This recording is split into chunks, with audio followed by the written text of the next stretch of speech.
জয় গুরু। প্রকৃতি মানুষ চেনার উপায়। শ্রী শ্রী ঠাকুর কি বলেছেন?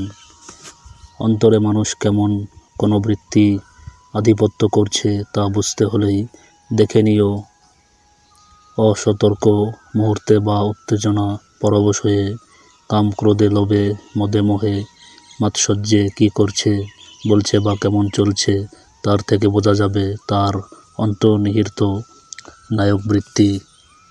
বুঝে চলো। আবার এই উত্তেজনার আবেষ্টনে চলেও যার ধী চলন বলন সৌজন্য শাসিত ও স্বস্তি ও সম্বর্ধনা উদ্দীপী, সে যেই হোক আর যেমনই হোক, তার অন্তর্নিহিত নায়কবৃত্তি সৎ। এই যে সৎ, এটা মন্তরবীর্যও হতে পারে, সবই যেতেও হতে পারে, তীক্ষ্ণ বীর্যও হতে পারে। এটা আবার নিরূপিত হয় সময় বাক্য ও ক্রিয়ার সংহতি।